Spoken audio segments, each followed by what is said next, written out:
শাড়িটাতে আজকে আমায় কেমন মানিয়েছে সেটা তোমাদের কিন্তু প্রথমেই বলতে হবে। Hello everyone, welcome to our another Tarapith blog part 2। শাড়িটা আমারই বোন সাগরিকা আমায় আইবুড়ো ভাতে উপহার স্বরূপ দেয়। ভালোবাসার কোনো জিনিস পরে মাকে পুজো দেওয়ার লোভটা সামলাতে পারলাম না, এই আর কি। আমরা চারজন হলাম অলওয়েজ লেটের গাড়ি। একটাই বড় ডালা করা হয়েছিল মাকে পুজো দেওয়ার জন্য। আমাদের পরিবারের সবাই আগে থেকে এসে লাইন দেওয়ায় আমাদের কষ্টটা খানিক কম হয়েছিল, এটাই বলতে পারো।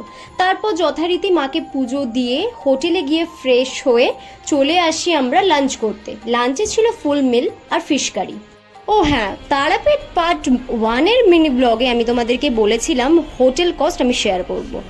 আমাদের 3টে এসি রুম নিয়ে 3300 টাকা মতন পড়েছিল, মানে পার এসি রুম 1100 টাকা করে আমাদের নেওয়া হয়েছিল।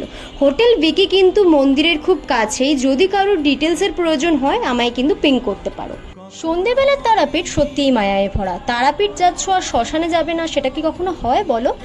কথাই আছে না, মা যদি চান তাহলে সবটাই সম্ভব। শ্মশানে যাওয়ার পথে এক জায়গায় পোলাও ভোগ দিচ্ছিল, আমি কিন্তু চুলের পরোয়া না করেই ভেতরে ভিড় ঠেলে গিয়ে মায়ের ভোগ নিয়ে আসি। যারা যারা আমার ভিডিওটা তোমরা দেখছো তারা কিন্তু জয় মা তারা কমেন্ট করতে একেবারেই ভুলো না। তারপর হোটেল রুমে এসে সবাই মিলে একসাথে বসে জমিয়ে মুড়ি খাচ্ছিলাম। এখানেই কিন্তু আমাদের ট্রিপ শেষ নয়, নেক্সট ভিডিওতে থাকবে তারাপীঠ থেকে আমরা আর কোথায় কোথায় গেছি। তাহলে ভিডিওর সাথে থাকো এবং চ্যানেলের সাথে থাকো। For now by.